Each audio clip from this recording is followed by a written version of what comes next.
Hello, everyone, and welcome back to the CLSR. And I'm your host, the counselor. And today we're going to talk about the pandemic pain that we're going through in this world.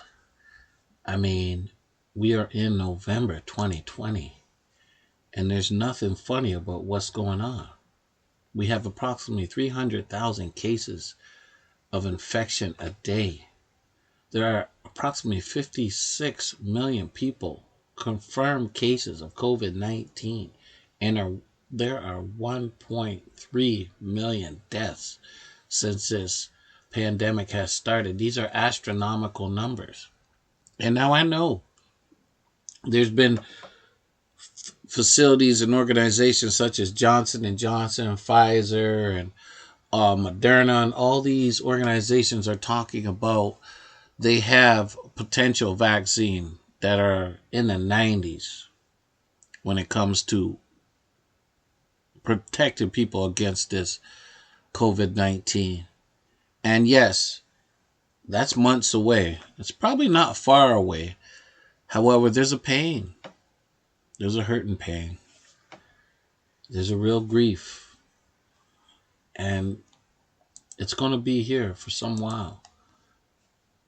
And even though there are a number of us who can see that it's over the horizon, there's a possible fix over the horizon, we still have to acknowledge the hurt and the pain that people are going through, and the continued hurt and the continued pain and suffering that many of us will experience or see going on in the world until we come up to a point where we actually get control of this virus.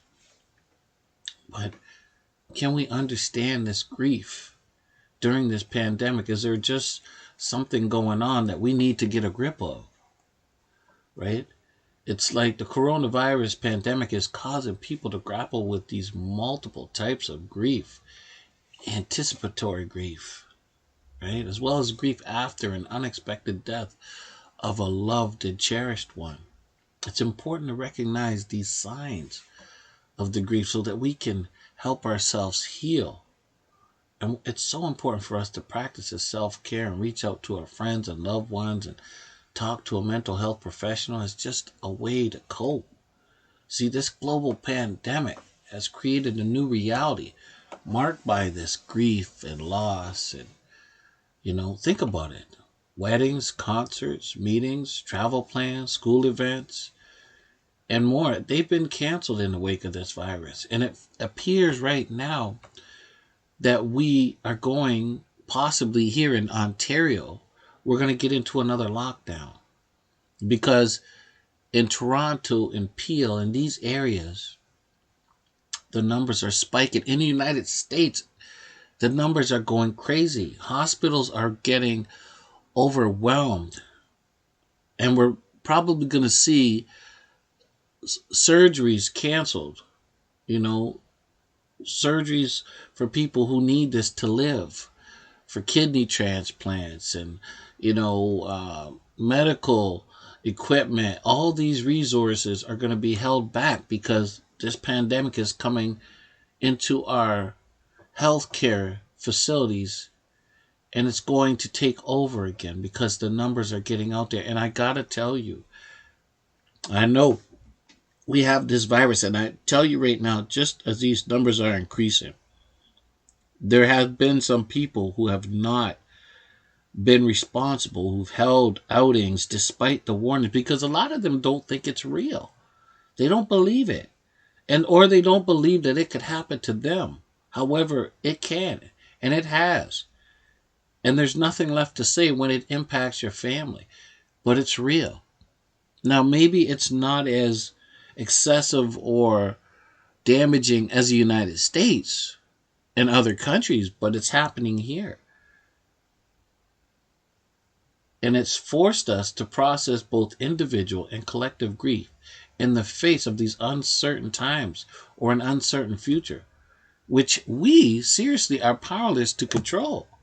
We are all dealing with this loss around the world, right? A collective loss of the world we once knew. Think about the disruptions in the normal routines and rhythms of our everyday life and how they contribute to the lingering unease and sadness that we are all feeling. Not only are we mourning the loss of thousands of lives, but we are also mourning the loss of normalcy. From seeing our coworkers to engaging in the mundane routines that we previously took for granted, the world has changed. And it will change forevermore. There's just so much loss. And this loss, it damages us in a certain way. It damages our psyche, our daily functioning, our belief system. It could trigger some real grief, this loss. See, grief is typically also associated with death, but it could also follow any type of loss for people, right? And so for those ones who experience this grief, maybe after a divorce or a job loss, because this is happening. People are getting divorced over this pandemic. They are. Jobs are being lost, and they're being lost in record numbers. And I'm going to tell you, yes, jobs will come back, but it's not going to come back overnight. There are just some things that we are going to be grieving about as a result of this COVID-19. And I said it. Job loss, it's a big one. It destroys families, it destroys marriages, right? When people can't support their family, they're going to have that financial anxiety, and there's going to be a loss of safety, and they're going to be worrying about their loved ones, right? The social distancing, quarantine, and feelings of isolation, it's upon us again. It's already upon many people. But if we go into a second lockdown, which I can see, there's warning signs. We're not shutting down the schools right now. We should, because there are infections out there. But we're not. And this pandemic has affected so many businesses and so many families, right? This quarantine that we're facing appears only days away. They say we're in the red zone, which is affecting and making changes in our daily habits and routines. Any special plans and events that have been canceled, like weddings. It even clashes with family members on how to protect ourselves. Are we going to have enough PPE if we go back into this thing for everyone, right? There's going to be a worries for people about rent. How these people who are working going to pay their rent? And what about the businesses who are already struggling to pay their rent because the government hasn't given them their relief? There's no protection for commercial businesses. And see, I don't even think some of the government's going to come in and help these people, realizing that these businesses support families and communities. They're waiting and debating, especially when these organizations, these pharmaceutical companies are telling you that they got this cure on the way. So I'm seeing the government not really pulling its part. I mean, in the United States, they still haven't given their second relief plan. And it's all over these politicians. And I'm so glad that they have taken out Donald Trump and voted him down so that they can at least protect the people. Because politics has taken over the United States. Their second relief plan has not even been put in place. There's a lot of people struggling. There's a lot of people who don't know what tomorrow will bring. People dying in record numbers. United States is not only number one in the superpower, it's number one when it comes to fatalities and disease and the spread of the virus. And I'm concerned that those people have not been given a chance. And I think it is pathetic and it's sad that Donald Trump is not transitioning over to Joe Biden. He should pass that baton so that the people take priority and we start giving the people what they need to survive. Yes, the pills are on their way. Yes, there might be. But there's so much that we can do right now that we're not doing. And I'm at a loss because what it's showing is clearly there's not a democracy going on in the United States. And we're watching here. We are. The rest of the world is watching. And if that's leadership, if you can't pass that baton, if you don't have that transition, then basically you don't have a democratic system because the democracy is supposed to be for the people. And that's being held up right now by politicians who have outnumbered the Democrats. Now, we can get into the political parties, but what we need to talk about is the process. The process for the people. The pain, that's unnecessary pain, that's being put upon the United States on their people. And that is what's taking a back seat. And we cannot do that. We cannot allow the people to take a back seat. The protection of the people, because it's all for the people. If you're allowing people to die thousands and you are allowing it if you aren't preparing for the next wave, if you aren't preparing the people for the transition of power, then you are making that society vulnerable. You are allowing others out there to look upon you and plot and scheme on your weaknesses. It's unacceptable, but it's happening. And it shows the world that a few can dominate the masses. And the few can dictate to the masses what's good for them. I'm hopeful that we start to understand how damaging this could be for our children, our leadership, our community, and our democracy. This has to change. And this is grief and loss. We're having a grief and a loss at the same time for the people. We're losing the people in record numbers. And who's to say that these pharmaceutical companies are just rushing to judgment to give the people a quick fix? We don't know what the ramifications will be. We know one thing. We know that many people have survived this. Even when they've been infected, many people have died, but there are people who have survived this. So yes, we're going to these pharmaceutical companies, and yes, we're thankful that they put it upon us and they have some sort of assistance. However, are we relying on it too much? We know we don't know the long-term effects, and many of us don't even care because we're scared. But we can do more damage than good just by putting it out there without real trials. And when they say trials on 30,000 people, you can try those people. But in a, 8-month period, will those people get those medications? Sure, they might not be showing signs of COVID, but who's to say COVID doesn't morph into something else a year down the line? Who's to say that that medication is not only attacking the virus, it's attacking the organs or your immune system? We don't have real, I don't care what anybody tells you, we do not have real trials. We have rush trials. And the rush trials always throughout history have cost us. We already have enough medication out there that you have a million warnings against taking, but people still put it out there because they feel it'll work on this one, but it'll cause all these other damages in your body. So we're going to warn you about these 10 side effects that will eventually kill you, and we'll treat this one. See, that's how the process works.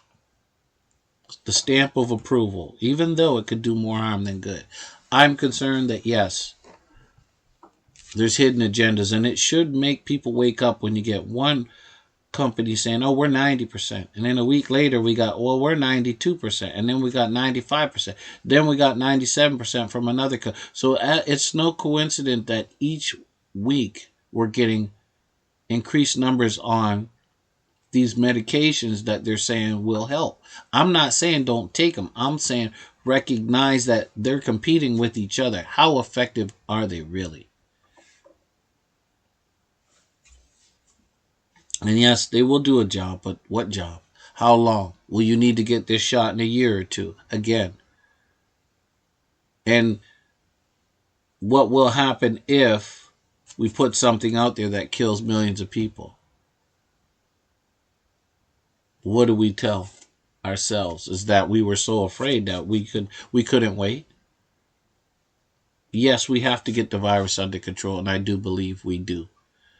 But we do also need to be aware of the process. See, we have to understand that we could experience more problems than we know by just jumping quickly. Now, I'm saying I'm for getting some support, but we still have to be aware. Awareness is everything.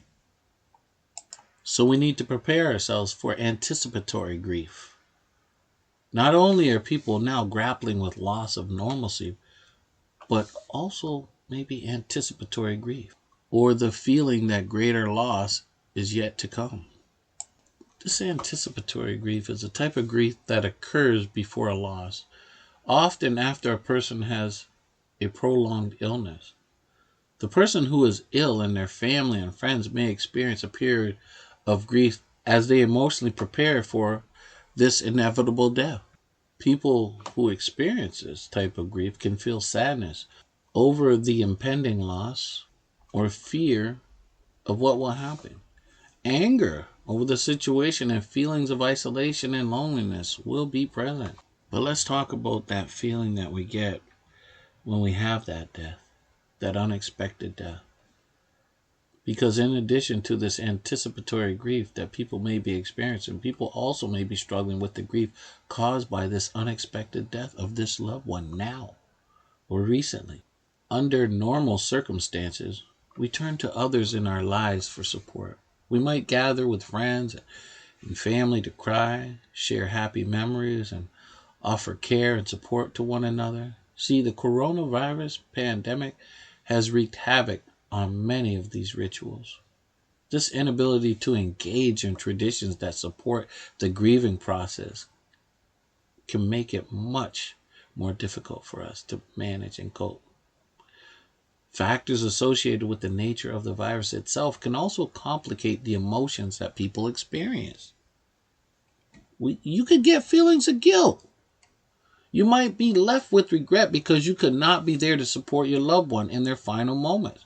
While these feelings are difficult, it is important to remember that this is not a situation you could control. Just understanding that there's a lack of closure you're dealing with. The grieving process usually involves a period of saying goodbye after the person has passed away. And when dealing with a highly contagious illness, the bereaved are often deprived of this important step. We've been dealing with this social distancing for months. But this social distancing means that friends and family cannot gather to hold a funeral, a memorial, or another religious service rather than a traditional funeral. Many families are faced with a small graveside service with only a very small group of mourners. Family members who have been exposed to this virus may be quarantined and unable to see their loved ones or attend a burial service. You see, the inability to spend time with loved ones afterwards can make it more difficult to come to terms with the reality of death.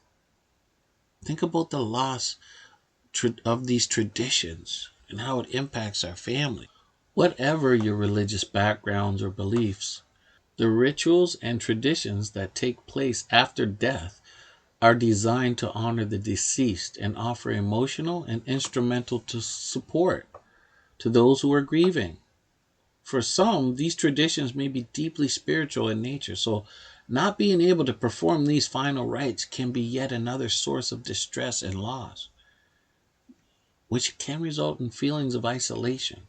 One of the greatest challenges of grieving in the age of COVID-19 is the isolation that this disease creates. Grief can be an isolating experience under normal circumstances, but social distancing and quarantine have made the process lonelier still. Loss is a reminder of how many things are out of our control, and sudden and unexpected loss can bring on feelings of anxiety and fear along with grief. Not only are people unable to be there to offer comfort to others, but they are also forced to grieve alone.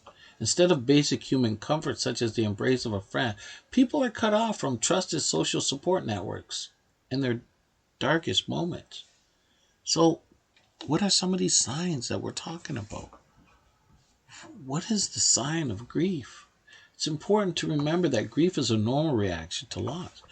We all experience grief at some point in our lives. While we might expect feelings of shock, numbness, sadness, anger, anxiety, signs may be less clear for those experiencing anticipatory grief. And these signs include trouble focusing on normal tasks, sleeping much more or less than usual, feelings of anger and irritability, possible headaches and upset stomach, and fatigue or low energy. You could be re experiencing feelings of past grief, and engaging in activities such as eating, drinking, or online shopping to cope with this anxiety is quite common. You might even be avoiding things, like avoid thinking or talking about the pandemic because you don't want to get too upset. There is some good news, we've been told. And we can really relish in the fact that people can be quite resilient in the face of grief. Once the immediate crisis has passed, people are usually able to reach a place of acceptance where they are able to adapt and find ways to cope with their loss. So, how are you coping? And how could you cope? Are there ways for you to cope? Well, there are. No matter what type of loss you have experienced, it is important to remember that your feelings are valid and that you are not alone in this. If you are not sure how to manage your feelings of grief, there are some things that you can do to help, like practicing that self care. In the immediate aftermath of a loss, caring for yourself can seem like a monumental task. So focus on the basics and make sure that you are eating, staying hydrated, and getting enough rest. Don't put too much pressure on yourself to maintain normalcy in the face of a crisis. You got to give yourself some time. You got to take your time. Give yourself time. Time to feel without rushing yourself through the process allows you to work through the pain of loss. Reaching a place of acceptance takes time. But in doing so, you are able to acknowledge that your loved one is no longer physically here, but that you will always have the memories, joy, and love that you shared with that person. And remember to validate your feelings. Remember that your feelings are valid. There is no right or wrong way to feel after you lose someone.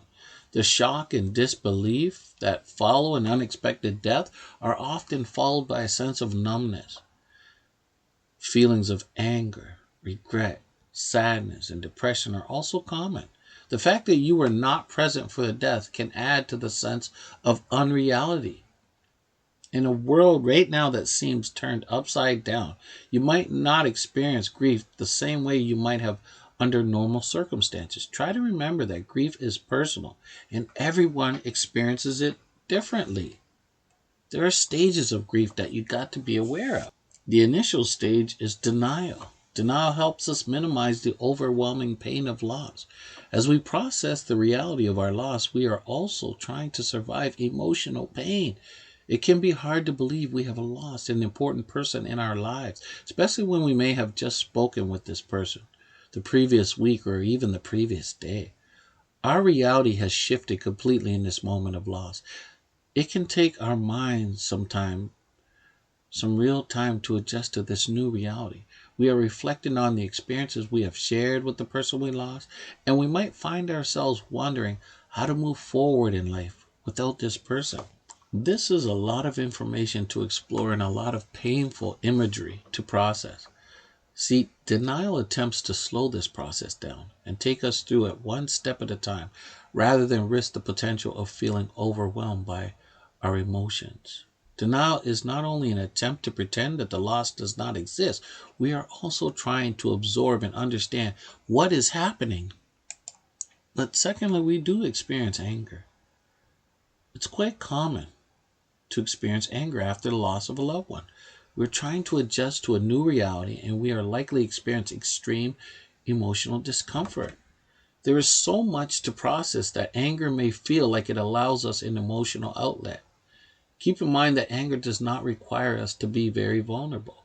However, it tends to be more socially acceptable than admitting we are scared. Anger allows us to express emotion with less fear of judgment or rejection. Unfortunately, though, anger tends to be the first thing we feel when we start to release emotions related to loss. This can leave you feeling isolated in your experience and perceived as an unapproachable by other people, especially in those moments when we could benefit from comfort and connection and reassurance. And there's also people who engage in this bargaining behavior. When coping with loss, it isn't unusual to feel so desperate that you are willing to do almost anything to alleviate or minimize that pain. Losing a loved one can cause us to consider any way we can to avoid the current pain or the pain we are anticipating from loss. There are many ways we may try to bargain. And by bargaining, I mean bargaining can come in a variety of promises that we make. Like, oh Lord, oh God, if you can heal this person, I will turn my life around. Or I promise to be a better person if you will let this person live. I'll never get angry again if you can stop them from dying and leaving me. When bargaining starts to take place, we are often directing our request to a higher power or something bigger than we are that may be able to influence a different outcome. There is an acute awareness of humanness in these moments when we realize there is nothing we can do to influence change or a better end result. This feeling of helplessness can cause us to react in protest by bargaining, which gives us a perceived sense of control over something that feels so out of control. While bargaining, we also tend to focus on our personality faults or regrets. We might look back at our interactions with the person we are losing and note all the times we felt disconnected or may have caused them pain. It is common to recall times when we may have said things we did not mean and wish we could bring them back and behave differently. We also tend to make the drastic assumption that if things had played out differently, we would not be in such an emotional, painful place in our lives. And of course, shortly thereafter, the bargaining, we're going to have that depression. During our experiences of processing this grief, there comes a time when our imaginations calm down and we slowly start to look at the reality of our present situation. Bargaining no longer feels like an option, and we are faced with what is happening.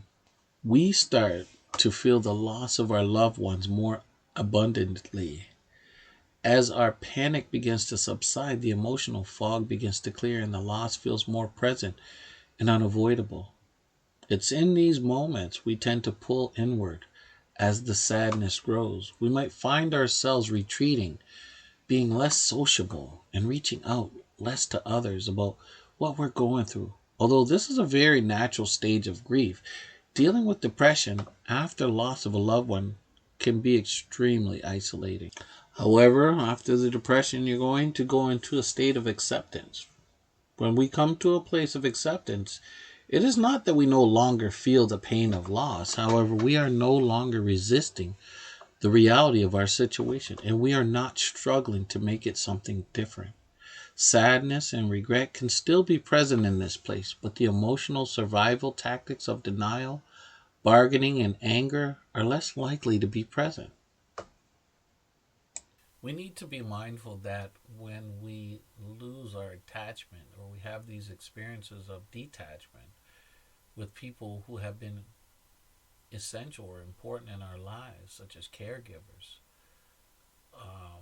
who've provided some joy, some safety, security, and connection in our lives, there will be experiences and feelings that we go through, like shock and numbness, yearning and searching as we process this loss. We begin to look for comfort to fill in this void of this loved one. There may be some of you that may feel despair and disorganization. You may find yourself questioning or feeling angry, right? You realize that person's not coming back. And reorganization and recovery. And in that final stage, right? You might start to feel, and it takes time, believe it or not, to feel more hopeful in your heart and in your mind. You start to feel that they can be restored. It is a stage of acceptance, but it's also sadness and longing for our loved ones. We start to move towards healing and reconnecting, right, with others, and finding small ways, incremental ways, to find and reestablish some normalcy in our daily lives. Many of us are scared to death right now. And that's okay. Because you're not alone. You're not alone. The whole world is going through this on different levels, but they're going through it. It's unavoidable. It's the fear of the unknown. If you have someone who is grieving and you want to kind of help them, it can be difficult to know what to say or do when someone who has experienced loss. And we do our best to comfort others, but sometimes our best efforts can feel inadequate and unhelpful. However, I want you to keep something in mind. I want you to avoid rescuing. In an attempt to be helpful, we may offer uplifting, hopeful comments or even humor to try to ease their pain. Although the intention is good, this approach can leave people feeling as if their pain is not seen, heard, or is validated. Try not to force it. We may want so badly to help and for the person to feel better, so we believe that nudging them to talk and process their emotions before they're truly ready will help them faster. This is not necessarily true, and it can actually be an obstacle to their healing. Make yourself accessible, yes. Offer space for people to grieve. This lets the person know we're available when they're ready. We can invite them to talk with us, but remember to provide understanding and validation. If they are not ready just yet, remind them that you're there and someone who's going to be there when they need. And that could be comforting enough.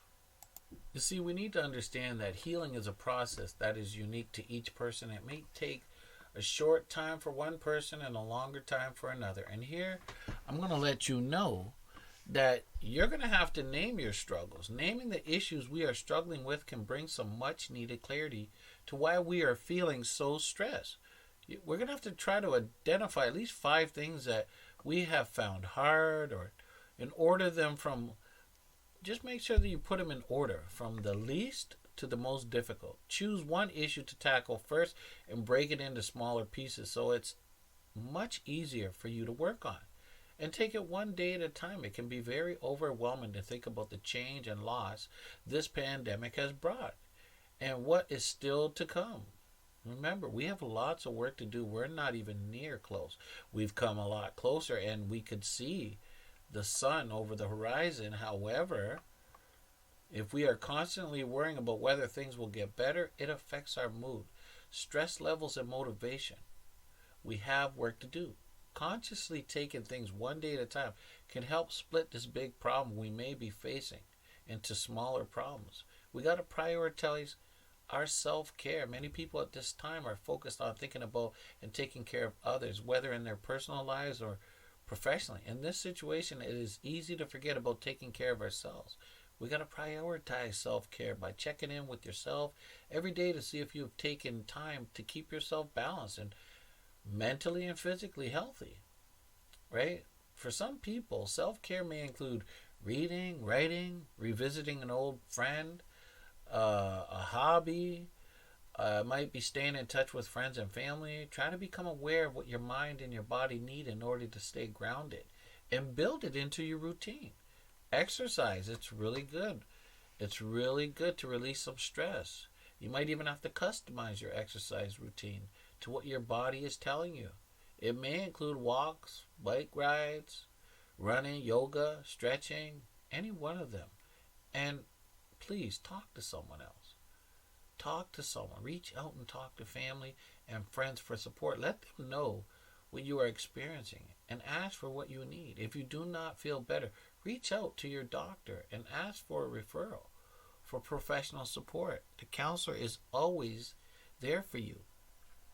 And I'm also going to say, be like the wise old bird and spread the word. But I'm going to tell you, some of you who are experiencing some of this pandemic, who are in a lockdown situation, or you know it's around the corner, I recommend that you tell others about the podcast so that they can tune in and they can discuss issues or do some processing of their thoughts and maybe keep them grounded and in control, and communicate their thoughts and feelings and go through these experiences. And maybe if they do have some challenges while they're going through that, they may be able to deal with them more effectively. So I want to say thank you to all my listeners. I do really appreciate you. Take care of yourselves.